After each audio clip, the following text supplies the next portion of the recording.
poisoner in trains that scared the whole suburban area near Moscow. He has 17 victims on his account, and the most fascinating thing is that the criminal managed to escape the punishment for his crimes. How did a young boy, and by the way the son of a detective, become one of the most terrible poisoning maniacs of recent years? What promoted him to operate in trains, and what helped the cold-blooded killer to cut off the term? Alexey was born in 1986 in Vladivostok. In his teen years, he often ran away from home, and in 2000 he ran all the way to Moscow. There he got a job for a short time period. He was selling pies and pastries, but soon he had to go back to his hometown. It's no wonder that with such a free lifestyle, the teen got into a bad company. When Alexey was 16, he got arrested for theft. He was caught red-handed. The court sentenced him to 1 year in prison. Vygovsky served his term completely, but after he was free, he didn't leave his addiction to theft. Shortly after his release, Alexey decided to permanently move to Moscow. In such a large city, there are more opportunities for theft, and it's less likely to get caught. At first, the thief was engaged only in pickpocketing, but at one point he was no longer satisfied with this way of earning money. It was too risky. What if I get caught again? What if they recognize me? What if they use force and beat me up? Vygovsky didn't differ from the others in athletic physique, and he hardly could have resisted someone in a fight. So the pickpocket had no idea. He must first bring the victim into an unconscious state. But how to bring a person into an unconscious state, especially in a crowded place? It isn't so easy to do. But later, the experienced thief decided to put the potential victims into sleep with the help of neuroleptic drugs. Alexey's plan was as follows. Alexey mixed strong alcohol with an antipsychotic in a flask, and with this mixture that actually was slow-acting poison, he went to the nearest passenger train. Most likely he chose the daytime when there weren't so many passengers in the train. In the train, he looked through the passengers and chose his victim. Most often they were middle-aged men. He sat down next to them and started a conversation. When the man relaxed and Alexey gained his trust, Alexey would casually take out his flask and offer his victim a drink, either on the occasion of his own birthday or celebrate the birthday of his child. Now it seems very strange to us. How can you accept something from the hands of an unknown man to you? How can you take a sip from a complete stranger? But don't forget that the beginning of the 2000s, it is slightly different time. Back then, the internet wasn't such an active place. People simply did not know about the many cases of theft and/or murder. For example, now the news of a murder on an electric train would spread at the speed of light. But at that time, many could well remain in a happy ignorance of the robber who hunted in the suburban electric trains. In addition, the relative proximity of the Soviet era played a huge role. It was common to trust each other. It is worth nothing the fact that the most of those who died at the hands of poisoner maniac were people who easily trusted others. For example, according to the testimony of the relatives and friends of Maxim Pahomushkin. He was poisoned in 2008, was extremely native and too trusting. Some of them were already relatively elderly, like for example Alexander Prusky, who was poisoned in 2008. In people like him, a parental feeling of the young-looking boy could wake up, and in order not to offend the young father or birthday boy, they agreed to take the deathly sip. By the way, the poisoner before treating a fellow traveler would first take a sip from the flask himself. Actually, of course, he pretended to, but this convinced the victim. After some time, the victim who drank this cocktail, alcohol with the drug azaleptin, the person lost consciousness, and then the criminal calmly searched his pockets and belongings and got off at the next station. The passenger that was peacefully dozing in the train didn't concern anyone. Therefore, it was far from immediately revealed that the person was ill, and of course the criminal was already far away by that time. At first, it seems strange. Why give your victims a neuroleptic drug? Wouldn't it be easier just to give sleeping pills? However, Vygovsky was not so simple. After all, his main goal was not only to deprive the victim of the opportunity to resist, but also to obtain guarantees for the future that the victim wouldn't remember exactly who robbed them. Only a neuroleptic drug could give such a guarantee. A huge dose of a drug had a negative impact on the brain, and if the person survived, he did not remember anything, receiving serious and irreversible brain damage and change in the nervous system. The first victim of the criminal poisoner was a young man that was around 30 years old. He was peacefully riding in a train when a decent-looking guy sat down next to him and offered a drink to his newborn son. The unfortunate man was found dead in the same train. Moreover, the cause of death was also established, a potent drug. But due to the negligence of the police back then, everyone attributed it to the fact that the man killed himself.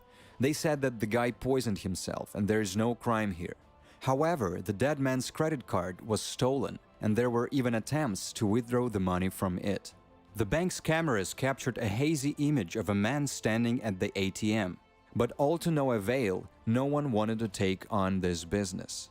In 2006, shortly after starting his career as a poisoner, Vygovsky went back to prison, not for murder, but for theft.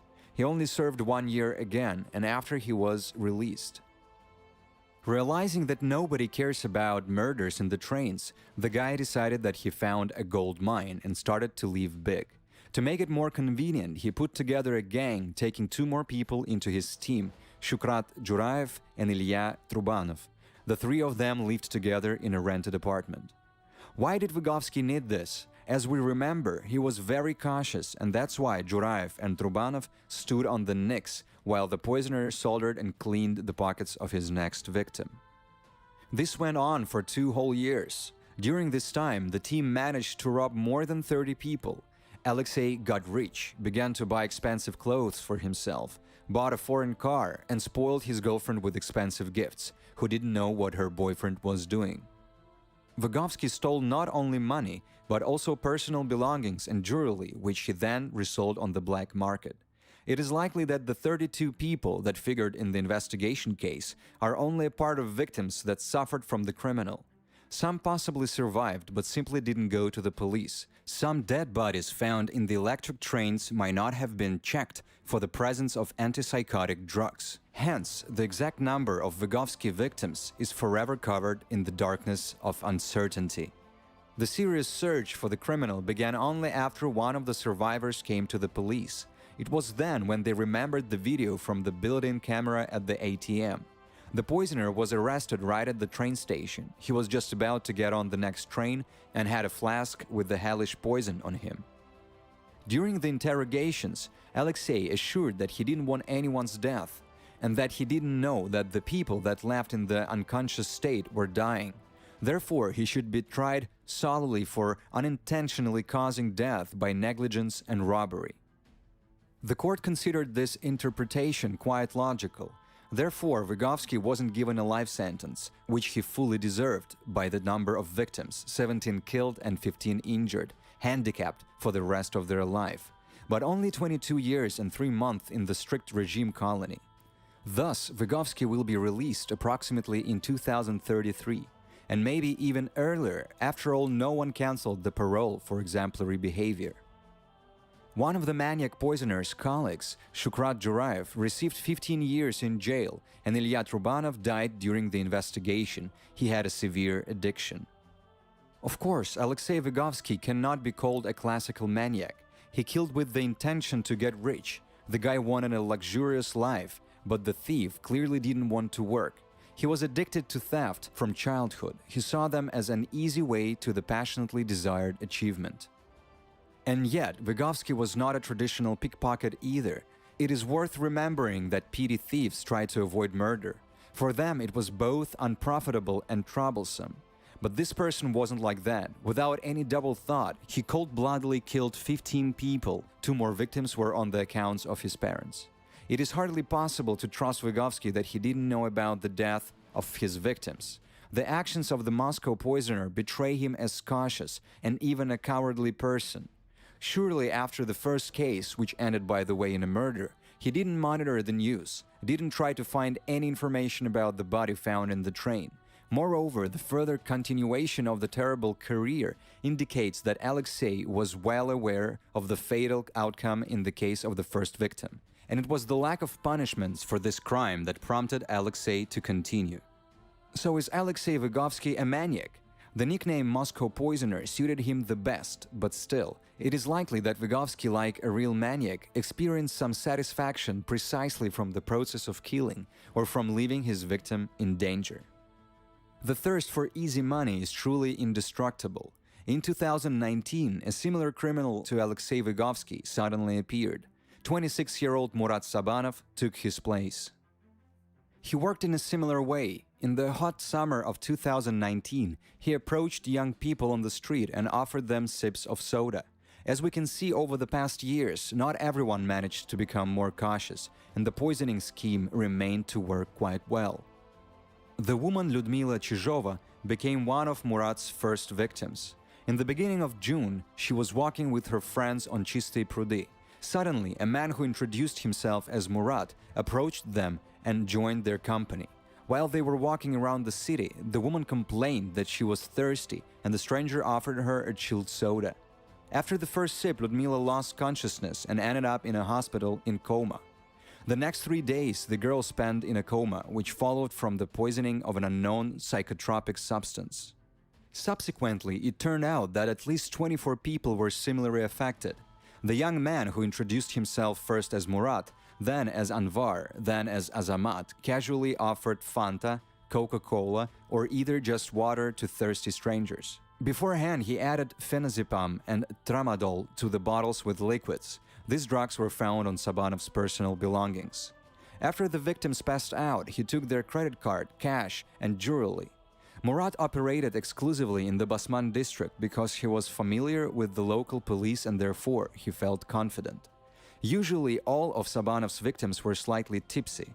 They were going to Chistые Prudy to have fun and relax, and perhaps therefore they weren't that cautious. As a result, the robber was arrested.